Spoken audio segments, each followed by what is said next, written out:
service punctuality and reliability. Madaraka to Nairobi. The goods that are transported from the Naivasha Inland Container Depot will take approximately 10 hours to arrive in Kampala, ensuring that Madaraka Express Freight Service comprehensive end-to-end logistics network connects seamlessly to onward destinations including Kigali, Bujumbura, and Kisangani. Kenya Railways employees combine expertise with passion to implement future-oriented, achievable, and implementable logistics solutions.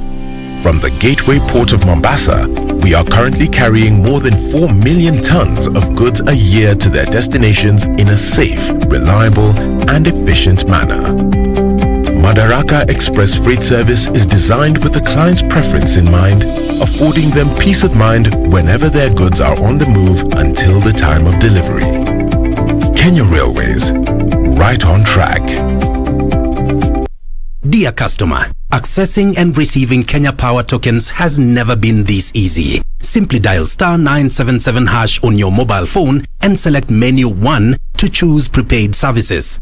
You will then select the service you need. The prepaid menu also allows you to buy tokens to retrieve your last 3 token numbers in case you forgot or lost your tokens, and also receive your token details. The menu ensures your meter number is registered and saved for future references. Kenya Power, powering people for better lives. Malaria ni ugonjwa hatari sana unaoua watu wengi hapa Kenya. Japo kuko na corona, hatari ya malaria bado iko. Mtoto huyu alikuwa na joto jingi, kutetemeka, kuumwa na viungo na uchovu. Alikimbizwa hospitali ya umma ambako sheria za COVID-19 huzingatiwa na ni salama kwa shughuli ya upimaji. Vipimo vilionyesha kuwa ana malaria, na papo hapo daktari akampa dawa za malaria na kumshauri azimalize, na ili kujikinga wawe wakilala ndani ya neti iliyotibiwa. Malaria husambazwa na mbu. Walio hatarini ni watoto wa chini ya miaka 5 na akina mama wajawazito. Kupimwa na kutibiwa ni bure katika hospitali zote za umma. Usisahau adui malaria. Zero malaria huanza na mimi. Chukua jukumu leo. Komesha malaria. Ujumbe huu umeletwa kwenu na Wizara ya Afya. Virusi vya korona huenea unapokaribiana na mtu aliyeambukizwa kupitia matone, haswa wakati anapokohoa au kupiga chafya, na pia kwa kugusa sehemu au vifaa vilivyo na virusi hivi. Ukihisi dalili kama vile kupandwa na joto, kikohozi, maumivu mwilini na ugumu wa kupumua, na unashuku ulikaribiana na mwadhiriwa, jitenge kisha piga nambari 719 ili upate usaidizi. Mtu yeyote anaishi na maradhi sugu kama vile virusi vya HIV, kifua kikuu, saratani na mengineo anashauriwa kutumia dawa zake jinsi alivyoshauriwa na daktari bila kukosa. Komesha korona.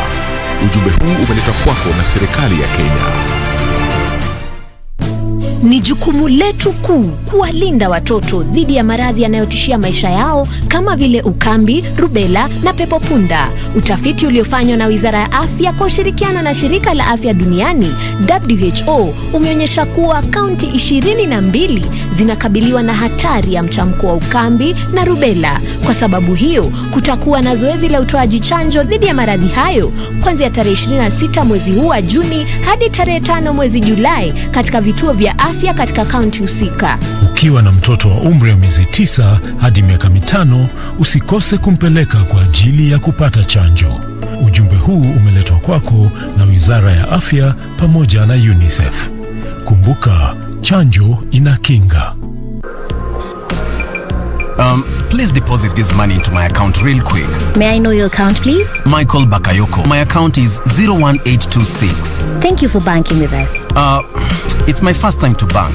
Could I ask how safe is my money? Or maybe I should just continue with my mattress banking. I think I should go back. How are you, Mr. Bakayoko?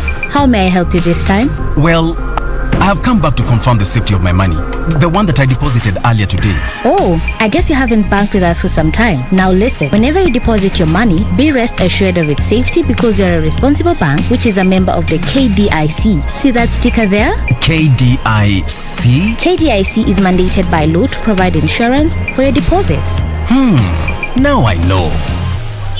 No more mattress banking. Be sure, check out for a KDIC sticker in your banking hall. KDIC, protecting your deposits.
hapo nyuma. Itabidi nipeleke punguzo.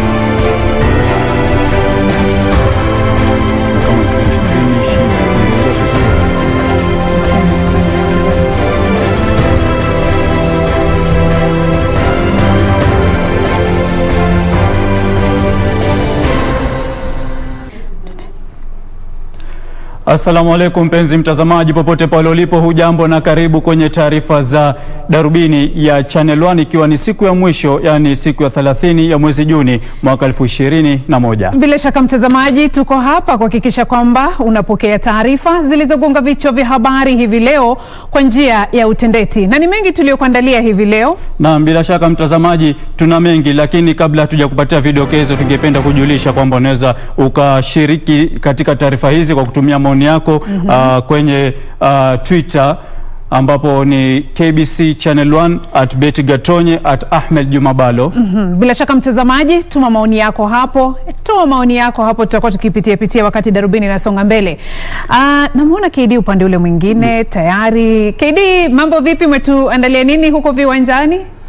Kwema kabisa Beatrice Gatonye Ngetich. Kumbuka leo hii wanaburudi Tusker FC waliweza kuilemea timu ya Ulinzi Stars na kujihakikisha nafasi ya kuiwakilisha Kenya kwenye michuano ya ligi ya mabingwa barani Afrika. Hizo tu ni baadhi ya taarifa ambazo tumeandalia mtazamaji leo, lakini kabla ya hapo, Bhalo na Gatonye, kazi kwenu. Asante sana KD. Bila shaka hayo mtazamaji yatakujia pale mwisho na katika kitengo chetu cha michezo. Haya, tuelekee kwenye vidokezo sasa na Juma Bhalo, alafu kisha Darubini isonge mbele.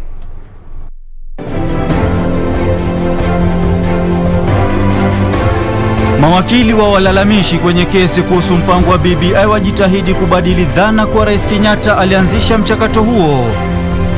Kenya is a mature country. We've come a long way. We are not going to do those things that people do in other places on earth, like turn off the internet or switch off Twitter. Kundi moja labuniwa kutambua vitovu vya ghasia wakati wa uchaguzi. The crises, environmental crises, require unity of purpose amongst and between state. And this is what we call multilateralism. Na serikali kutoa ardhi iliyoko kando ya mito ambayo imenyakuliwa.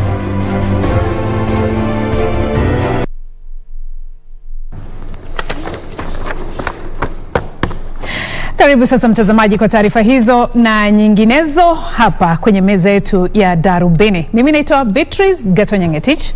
Na mimi ni Ahmed Juma Bhalo, mwenzetu lugha ishara ni Ann Wangeshi. Karibu. Serikali imebuni kundi linalojumuisha taasisi mbalimbali za kutambua maeneo ambayo hukumbwa na ghasia za mara kwa mara kabla ya uchaguzi mkuu ujao. Akizungumza katika ukumbi wa Bomas of Kenya wakati wa uzinduzi wa mpango wa miaka 5 wa utendakazi wa tume ya mshikamano wa kitaifa, waziri wa usalama wa kitaifa Dr. Fred Matiang'i amesema hatua hiyo itasaidia kuepusha visa vya ghasia wakati na baada ya uchaguzi mkuu. Aidha, Matiang'i amewaonya watu wanaotoa matamshi ya chuki kwamba watachukuliwa hatua kali.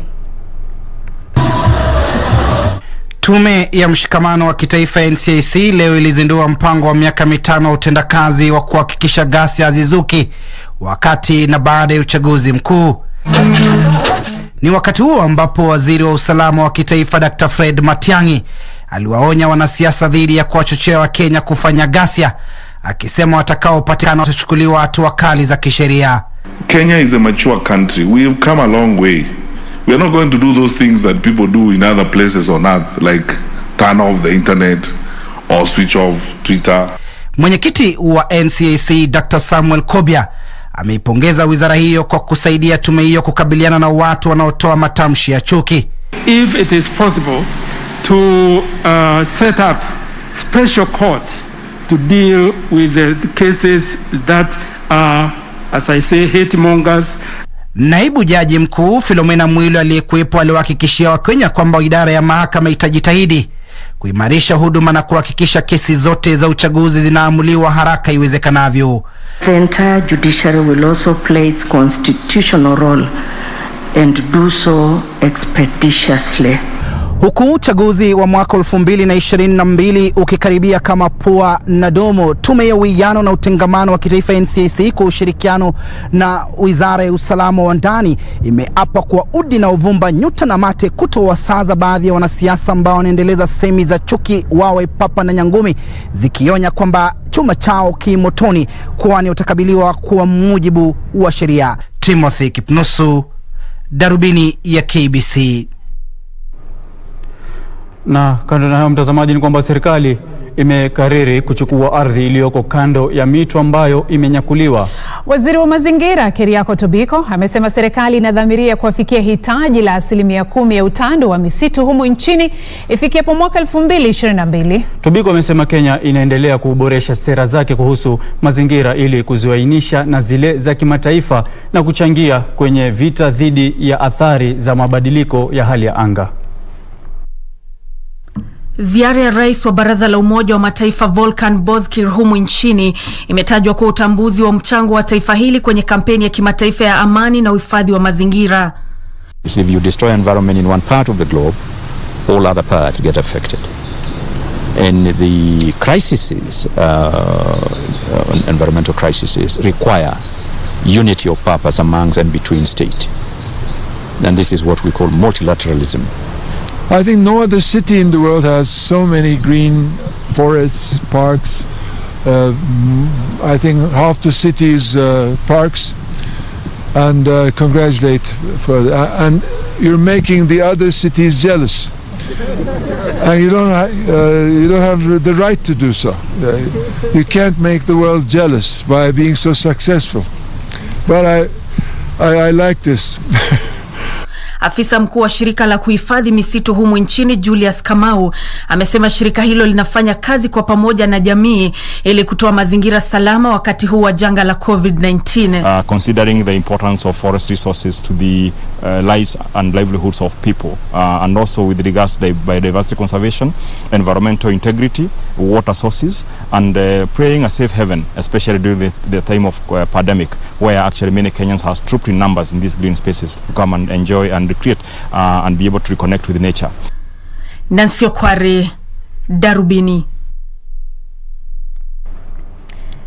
Tukiachana na taarifa hiyo kuhusiana na mazingira, mtazamaji, tuangazie masuala ya COVID-19. Kiwango cha maambukizi ya ugonjwa wa COVID-19 humu nchini sasa ni 8.8% baada ya watu wengine 558 kugunduliwa kuwa na ugonjwa huo kutokana na sampuli 6357 zilizopimwa katika muda wa saa 24 zilizopita. Katika muda huo wagonjwa 269 wamepona huku wengine 13 wakiaga dunia na kufikisha idadi kuwa watu 3634 ya watu walioaga dunia humu nchini kutokana na COVID-19. Kufikia sasa jumla ya watu 1184,161 wamethibitishwa kuambukizwa COVID-19 humu nchini baada ya watu wengine 558 kuthibitishwa kuambukizwa ugonjwa huo leo. Visa hivyo vipya vinaashiria 8.8% ya kiwango cha maambukizi. Katika visa vya hivi punde, kaunti ya Nairobi inaongoza kwa visa 137 ikifuatwa na kaunti ya Mombasa kwa visa 57. Kulingana na taarifa kutoka Wizara ya Afya, nchi imenakili vifo 13 zaidi na kuongeza jumla idadi ya vifo kutokana na ugonjwa huo kufika 3634. Wagonjwa 269 wamepona ugonjwa huo kutoka hospitalini na chini ya mpango wa utunzi wa nyumbani. Wagonjwa wengine 1111 wangali wamelazwa katika hospitali mbalimbali nchini, huku wengine 113 wakiwa wamelazwa katika wodi za wagonjwa mahututi. Jumla ya wagonjwa 6641 wanachunguzwa kwa karibu chini ya mpango wa utunzi wa nyumbani. Taarifa hiyo kuhusiana na janga la COVID-19, mtazamaji, na tutamatishia awamu ya kwanza ya Darubini ya Channel 1. Asante sana Jackson Omuga Ragana, Sam Shadrack kutoka Kisii, Ragana kutoka Migori, pamoja na Joseph Buturire kutoka Kampala, Uganda. Mnasema wote wanatazama Darubini jioni ya leo. Na bila shaka mtazamaji, endelea kutazama taarifa hizi. Kumbuka unaweza kutufuatilia katika mitandao ya kijamii kwenye Facebook KBC Channel 1, unaweza kutazama pale live, na vile vile kwenye Twitter @KBC Channel 1. Ungana nasi, tutume maoni yako, tutume maoni yako maana tayari ushaungana nasi. Tutume maoni yako, alafu bila shaka hapo baadaye tutaweza kupitia baadhi ya maoni yenu. Tupate pumziko fupi, tarejea na taarifa zaidi.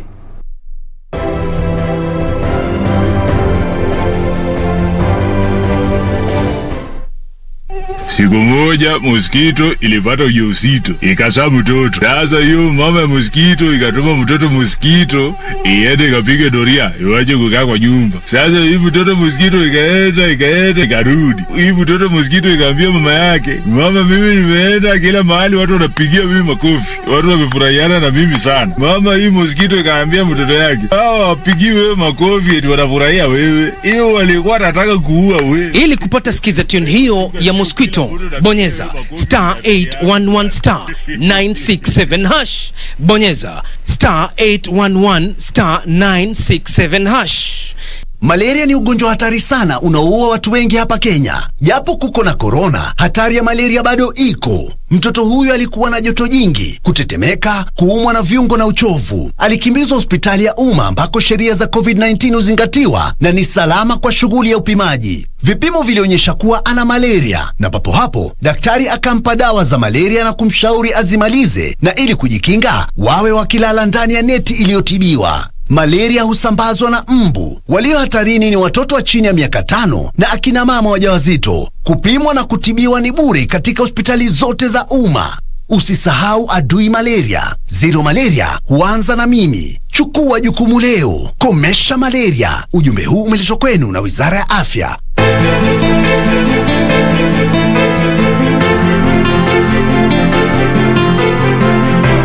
Antipilo wako ni uchokozi. Si ungeweza kutuliza kwanza? Hapo TV ni ya baba yenu. Bosi wangu ni yule anayemlipa mshahara baba upo. Nakupa dakika moja. Usipofika naenda. Mambo mengine ataka mpangilio, sio kupayuka yuko ovyo. Hebu waongoza huko wewe. Lakini Kate, alafu kuwa makini sana ule mke wako. La usivyo tukugharimu. Kunguru mkubwa wewe. Nani kunguru? Wewe. Waendelea nini hapa?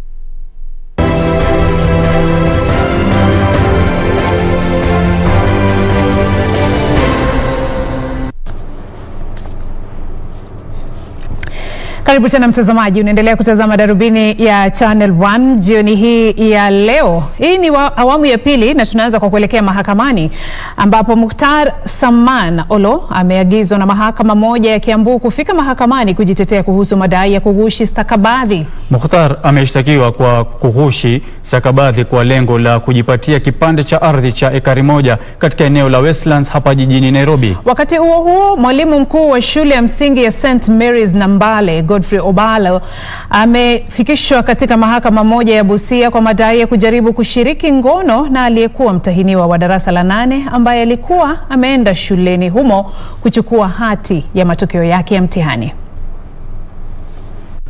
Mukhtar Saman Olo ameshtakiwa kwa kughushi stakabadhi kwa lengo la kujipatia kipande cha ardhi ya ekari 1 katika eneo la Westlands jijini Nairobi. Kulingana na wakili wake Ahmed Nasir Abdullahi, mshtakiwa hakufika mahakamani kwa sababu ameambukizwa virusi vya COVID-19. Hakimu mkuu wa Kiambu Patricia Gishohi alimwagiza mshtakiwa afike mwenyewe mahakamani tarehe 14 na tarehe 18 mwezi Oktoba. Na mwalimu mkuu wa shule ya msingi ya St Mary's Nambale Godfrey Obala amefikishwa katika mahakama moja ya Busia kwa madai ya kumtongoza aliyekuwa mtahiniwa mmoja wa darasa la 8 wa shule hiyo aliyekuwa ameenda kuchukua matokeo ya mtihani wake. Safin Acheng Oma, Darubini. Na mtazamaji, kando na hayo ni kwamba Mawakili wanaomwakilisha Raila Odinga kwenye rufaa ya kupinga uamuzi wa Mahakama Kuu kuhusu mchakato wa BBI wamemwondolea lawama Rais Uhuru Kenyatta kuhusiana na madai kwamba aliongoza mpango wa marekebisho ya katiba. Wakili Otiende Amolo aliliambia jopo la majaji wa mahakama ya rufani kwamba waasisi wa mchakato walikuwa Dennis Wawero na mbunge wa Suna Mashariki Junet Mohamed, na kwamba rais alikuwa tu muungaji mkono. Na siku ya Jumatano ilianza huku wakili Otiende Amolo akikosoa uamuzi wa Mahakama Kuu ulioashiria kwamba rais alikosa kwa kushinikiza mfumo wa marekebisho ya katiba.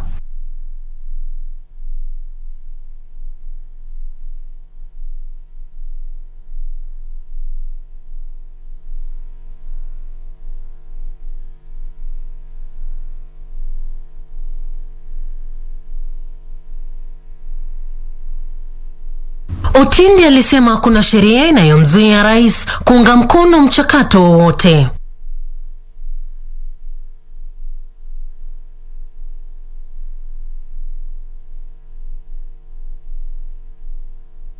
Wakimtetea kiongozi wa taifa, mawakili Gatonye, Mohamed Nyaoga na Kimani Kiragu walisema Mahakama Kuu ilikosea pale ilipotoa uamuzi kwamba rais anaweza kushtakiwa mahakamani wakati angali akihudumu. Our rules are very clear, my lords. No one should be condemned without being heard. And indeed, their lordships did make a finding that, look, the president should have come here, should have responded through his own advocate. That hold that the president is immune from criminal or civil proceedings while in office. Nayo tume huru ya uchaguzi IEBC kupitia mawakili wake Githu Muigai na wengine ilijitetea dhidi ya shughuli ya kuidhinisha sahihi za kushinikiza mchakato wa BBI na kwamba haikuwa na makamishna wanaohitajika kusimamia kura ya maamuzi. Only the Supreme Court of Kenya can issue an advisory opinion. The High Court decided to give advisory opinions on hypothetical issues. Language that is... Mtazamaji, tunaomba radhi kwa tatizo hilo la sauti kwenye taarifa hiyo ambayo imekuwa hewani. Na tusonga mbele, mbunge wa Homa Bay mjini Peter Kaluma sasa anataka rais alifahamishe bunge sababu zilizomfanya kose kuchapisha kwenye gazeti rasmi la serikali majina ya majaji 6 waliopendekezwa na tume ya kuajiri maafisa wa idara ya mahakama. Akiagiza taarifa hiyo, Kaluma alisema kutowateua majaji hao huenda kukawa na athari za muda mrefu kuhusu utekelezaji haki humu nchini. Kiongozi wa wengi katika bunge la kitaifa Amos Kimunya amesema atawasilisha bungeni sababu hizo katika muda wa majuma mawili yajayo. While risking judicial independence and the rule of law, this omission is hurting the career of the affected persons while undermining the administration of justice by the courts in which some of them serve. Honorable Speaker, it is against this background that I seek a statement from the leader of majority on the following. 1. Reasons for the failure by His Excellency the President to appoint the 6 persons recommended by the Judicial Service Commission for appointment as judges to the Court of Appeal and the other superior courts. And 2. Action being taken by the government to ensure that the appointment of the said 6 persons to serve as judges in the Court of Appeal and the other superior courts in accordance with the Constitution. I will make the necessary consultations and bring the statement within the next 2 weeks.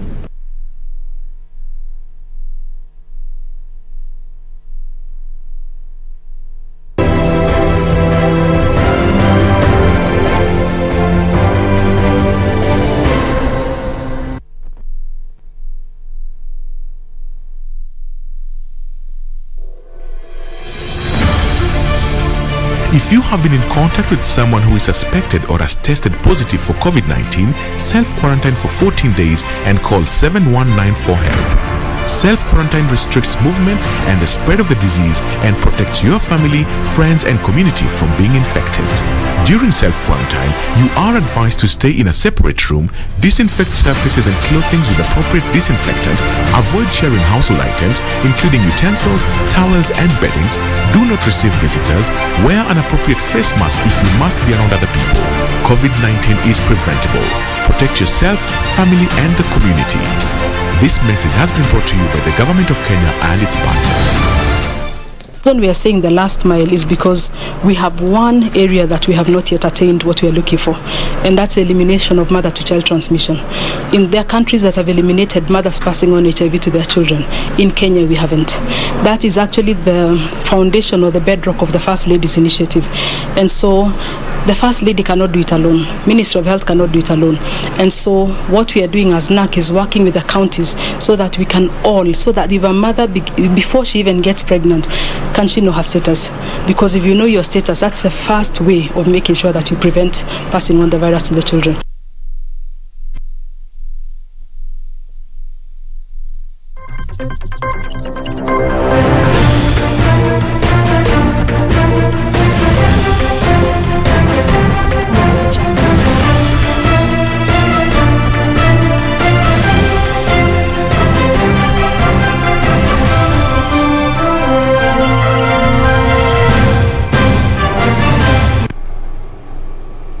Karibu sasa mwanaspoti, tuelekee viwanjani. Kama kawaida wengi wananiita Karanja David ama ukipenda KD. Bingwa wa bara Afrika kwa shindano la kuruka urefu Matthew Sawe amejikatia tiketi ya kushiriki kwenye michezo ya Olimpiki mjini Tokyo, Japan. Kwingineko, kamati ya kitaifa ya Olimpiki imetangaza tuzo kwa washindi wa maswali na mashindano ya Olimpiki na mashindano ya sanaa yaliyokamilika tarehe 25 mwezi Juni mwaka huu. Sawe alifuzu baada ya kuorodheshwa na shirikisho la riadha duniani. Aidha, Sawe aliorodheshwa katika nafasi ya 24 kabla ya kipindi cha kufuzu kukamilika jana usiku. Sawe alishiriki mashindano yake ya kwanza ya kimataifa mwaka 2012 mjini Porto Novo. Alijishindia nishani ya shaba baada ya kuruka umbali wa mita 2.15 na pia kushinda nishani ya dhahabu kwenye mashindano ya bara Afrika mwaka 2016 mjini Durban, Afrika Kusini. Sawe alifuzu baada ya kuorodheshwa na shirikisho la riadha duniani. Aidha, aliorodheshwa katika nafasi ya 24 kabla ya kipindi cha kufuzu kukamilika jana usiku. Alishiriki mashindano yake ya kwanza ya kimataifa mwaka 2012 mjini Porto Novo. Alijishindia nishani ya shaba baada ya kuruka umbali wa mita 2.15. Sawe pia alishinda nishani ya dhahabu kwenye mashindano ya bara Afrika mwaka 2016 mjini Durban, Afrika Kusini, na kuwa Mkenya wa kwanza kushinda taji hiyo. Kwingineko, kamati ya kitaifa ya Olimpiki imetangaza tuzo kwa washindi wa mashindano ya maswali ya Olimpiki na mashindano ya sanaa yaliyokamilika tarehe 25 mwezi Juni mwaka huu. Mada ya shindano hilo ilihusu mchezo ya Olimpiki ya Tokyo kwa lengo ya kuelimisha vijana kuhusu mchezo hiyo. Shindano hayo yalikuwa huru kwa Wakenya wote kushiriki. Wanafunzi wa shule ya msingi, vyuo pia walishiriki kwenye mashindano hayo. Waadhiri kutoka chuo cha Kenyatta na taasisi nyingine zinazofunza sanaa walihusishwa katika zoezi la kutafuta washindi. Na hatimaye takriban wanariadha 500 wamealikwa kushiriki katika majaribio ya kitaifa ya riadha kwa chipukizi wasiozidi umri wa miaka 20 yatakayoandaliwa kuanzia siku ya Ijumaa hadi Jumapili katika uwanja wa Kasarani. Wanariadha hao waliingia kambini leo na watafanyiwa uchunguzi wa virusi vya corona kila siku. Kulingana na afisa mkuu wa kamati ya andalizi ya mbio za dunia za chipukizi wasiozidi umri wa miaka 20, Mike Rabar, Kenya iko tayari kuandaa mashindano hayo, huku zaidi ya mataifa 128 ikiwa tayari yamethibitishwa kushiriki kwenye mashindano hayo yatakayoandaliwa kuanzia Agosti 17 hadi tarehe 22 Agosti katika uwanja wa Kasarani. Wanariadha wa mwanzo wawili kufika utepeni watashirikishwa kwenye timu ya taifa, huku waandalizi wakitilia maanani umri wao. So we want to make sure that accreditation is done well in advance and works, and people begin to understand what it means to have certain allocations, certain zones. So we want to make sure we implement that very, very strongly. So accreditation for us is going to be very, very instrumental. Secondly, in terms of our transport, our event, we've seen that we are having athletes staying in various hotels across the city. transparent coordination will be a very key facet of this event, and making sure that athletes leave the hotels on time, get to Kasarani where they're coming for the event, or get to Nyayo Stadium if they're going for training. That facet for us is is probably the most crucial part of hosting an event of this magnitude. Tukiangazia ndondi ni kwamba kocha wa timu ya taifa ya ndondi Musa Benjamin amesisitiza kuwa kikosi chake kina uwezo wa kuandikisha matokeo bora kwenye michezo ya Olimpiki mjini Tokyo nchini Japan. Kikosi hicho kinachowajumuisha Nico Koth, Elia Joey, Christine Ongare na Elizabeth Akinyi kwa sasa kiko kambini Kasarani kabla ya kuondoka kuelekea jijini Tokyo nchini Japan. Baada ya kutoa nishani 13, dhahabu 1, fedha 5 na shaba 7 kwenye mashindano ya dondi katika Jamhuri ya Kidemokrasia ya Kongo mwezi Machi, kocha mkuu wa timu ya taifa ya dondi humu nchini Musa Benjamin ana imani kuwa kikosi chake kimejiandaa vilivyo kabla ya kushiriki kwenye michezo ya Olimpiki mwaka huu jijini Tokyo, Japan. Kocha huyo aliwasifu mabondia wake na kusema wameonyesha weledi wao mazoezini licha ya changamoto za hapo awali. Musa amedokeza kuwa kwa sasa hakuna bondia aliyejeruhiwa. Timu hiyo inawashirikisha Nick Okoth, Elia Joey, Elizabeth Akinyi na Christian Ongare ilibadilisha kambi ya mazoezi hadi katika uwanja wa Kasarani, na kwa sasa wanaendelea kujinoa makali huku wakisubiri tarehe ya kuondoka kwenda Tokyo, Japan. Kulikuwa na speed test, so nangoja matokeo kutoka kwa strength and conditioning coach Bwana Kim, kisha tuweze kuendelea na program yetu ya mazoezi. So mpaka sasa nasema tunaendelea vizuri, preparations zinaenda vizuri. Tumekuwa na changamoto kidogo kutokana na ili janga la COVID, mambo ya kwenda kufanya aerobic runs, hill sprints, ilikuwa matatizo kidogo, lakini tunajimudu na yale ambao tunaweza kupata. Na mpaka kwa friendly na coach, unaona kila saa yote saa mazoezi tutaka kutangulia kuwa mbele pale, unaona wacha ukuwe kierere kwa mazoezi, ndio mission hiyo manatumwa itakuwa successful. Michezo ya Olimpiki mwaka huu itaanza tarehe 23 mwezi Julai hadi tarehe 8 mwezi Agosti. Tukisonga mbele ni kwamba KCB ilitoka nyuma na kuandikisha ushindi wa bao 2-1 dhidi ya Nzoia kwenye mchuano wa kusimua uliochezwa katika uwanja wa Roraka hapa jijini Nairobi. Mabingwa watetezi Gor Mahia walitoka sare kapa dhidi ya Bandari uwanjani Mbaraki mjini Mombasa. Nzoia ilichukua uongozi kupitia kwa mchezaji Ronak Elvins aliyeunganisha mkwaju wa kona. Dakika chache kabla ya mapumziko, KCB ilisawazisha kupitia kwa mchezaji Regan Otieno. Wanabenki hao walipatika kimiani bao la pili kupitia kwa nahodha Simon Munala aliyefunga mkwaju wa penalti. Kwingineko, vinara wa ligi kuu Tusker FC walilemea Ulinzi Stars 1-1.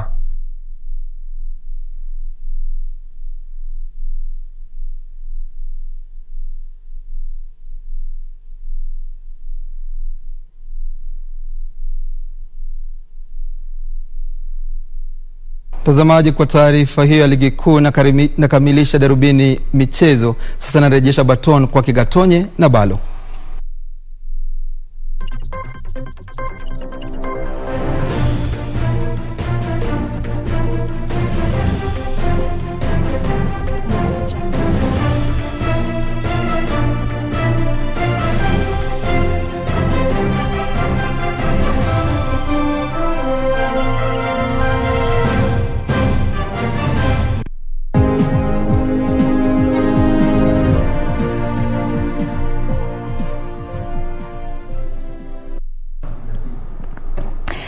Baada ya taarifa hizo na KD mtazamaji kutoka viwanjani, sasa tuangazie taarifa za biashara. Je, umejaza fomu yako ya malipo ya ushuru? Ikiwa umefanya hivyo, basi wewe ni mmoja wa Wakenya milioni 5.2 samahani ambao wamekamilisha shughuli hiyo. Na ikiwa jibu lako ni la, basi huenda ukatozwa faini ya shilingi 20,000 endapo hautakuwa umejaza fomu hiyo kufikia saa 6 usiku leo. Kando na faini hiyo mtazamaji, huenda pia halmashauri ya ukusanyaji ushuru ikakuwekea vizingiti wakati unapotuma maombi ya kazi au unapotaka kufungua akaunti ya benki. Tazama taarifa hiyo. Halmashauri ya ukusanyaji ushuru iliwapatia Wakenya muda hadi leo, ambayo ndio siku ya mwisho ya kipindi cha matumizi ya pesa za serikali cha mwaka wa 2020 na 2021 kujaza fomu zao za malipo ya ushuru. Na huku muda ukiyoyoma wa kukamilika kwa makataa hayo, ni Wakenya milioni 5.2 waliojaza fomu hizo kufikia sasa, kutoka kwa watu milioni 6.5 waliolengwa. Meneja wa ushuru wa halmashauri hiyo, Wanja Wangondu, amesema Wakenya milioni 1.3 bado hawajajaza fomu hizo. Wangondu amesema kuwa hata hivyo idadi ya watu waliojaza fomu hizo mwaka huu ni juu zaidi ya waliofanya hivyo mwaka jana, ambapo kufikia kukamilika kwa makataa ni Wakenya milioni 3.1 pekee ambao walikuwa wamejaza fomu zao. It is a 25% increase for the similar period last year. So that clearly indicates that Kenyans are coming out in big numbers. And I know by today, tomorrow, we will see a great increase on the same. Milolongo mirefu ilishuhudiwa kwenye vituo vya halmashauri hiyo humu nchini, Wakenya wakijitahidi kukamilisha shughuli hiyo kabla ya saa 6 usiku leo. Watakaokosa kujaza fomu hizo huenda wakatozwa faini ya shilingi 20,000 na kuwekewa vikwazo wakati wa kutuma maombi ya kazi au kufungua akaunti za benki. And some jobs these days when we are applying for some tenders, tax compliance certificate is a requirement. So if you have not filed, then you're not tax compliant. And so you'll not be able to get it until you file and pay the penalties that you're required to. Halmashauri hiyo inasema imeimarisha mfumo wa kujaza fomu hizo kidijitali ili kuepusha changamoto zilizoshuhudiwa miaka ya awali wakati Wakenya walipokuwa mbioni kujaza fomu hizo siku za mwisho. Halmashauri ya KRA imesisitiza kuwa muda wa kujaza fomu hizo hautaongezwa, kwani kulikuwa na muda wa kutosha. Wakenya ambao ni waajiriwa wanahitaji fomu za P9 ili kuweza kujaza fomu hizo. Utasoma baada. Na mtazamaji, taarifa hiyo ya biashara tukamilishia taarifa za leo na Wakenya. Shida yetu nini dakika za mwisho mwenzangu? Unasema Wakenya, pia mimi ni mmoja wa Wakenya. Tunapenda mambo ya dakika za mwisho. Sasa hivi wale wametazama hii taarifa na hawako wanakumbuka mwenzangu Bhalo. Na vile KRA ilifanya juhudi, mimi kila siku ilikuwa mimi binafsi napokea emails kila siku kutoka kwa KRA kunikumbusha. Lakini nikapata rafiki mzuri, lakini kama si hivyo ningekuwa kama Wakenya wenzangu. Rafiki mzuri akanikumbusha, akaniambia Bhalo, basi lete mimi nikujazia, akachukua tukasaidiana. Mwenzangu, acha nikwambie ni Wakenya milioni 5.2 pekee ambao wamekamilisha shughuli hiyo. Hawa wengine wako wapi? Watakamilisha kabla ya saa 6 usiku? Na ujue sasa hivi atakimbilia kwenye mtandao, uende ati online unataka kujaza, ukumbuke ni Wakenya milioni ngapi anajaribu kufanya hivyo. Tunakutakia kila la heri. Kila la heri mtazamaji. Kabla ya kutamatisha Darubini ya Channel 1 mtazamaji, kama ilivyo ada, sasa tujifunze lugha ya ishara. Bhalo, iwapo unataka kusema kwamba kiamsha kinywa, yani breakfast, unafanya hivi: breakfast. Lunch, kile chakula chako cha mchana, yani herufi L. L. Hapa. Alafu sasa hivi sienda kupata chakula chako cha jioni, sapa, dinner. Kwa hivyo najua mke wangu pale alipo yotazama taarifa. Mkifika mlangoni tulioni hapa, mme wangu karibu. Karibu dinner. Na kufanyia tu hivi uelewe. Una maoni? Na bila shaka nipitia haraka kutoka kaunti ya Lamu. Namuona Abdalla Barghasha anasema anapata moja kwa moja kupitia mtandao wa YouTube. Taarifa nzuri na bila shaka sura mpya inavutia ya KBC. Na vile vile Zakhim Rajana anasema mambo mazuri kutoka KBC na salimia huyo mrembo. Salamu zimefika. Asante, zimefika. Asante sana mtazamaji kwa kuwa pamoja nasi tangia tulipoanza taarifa hizi saa 1 kamili. Sasa hivi tunatamatisha hapo. Kesho tutakuwa papa hapa kuhakikisha mtazamaji taarifa unazipokea kwa njia ya ufasaha. Mimi ni Ahmed Juma Bhalo, mwenzetu wa lugha ishara ni Anwangeshi. Salamu alaykum. Nami naitwa Beatrice Gatonye na kutakia usiku mwema.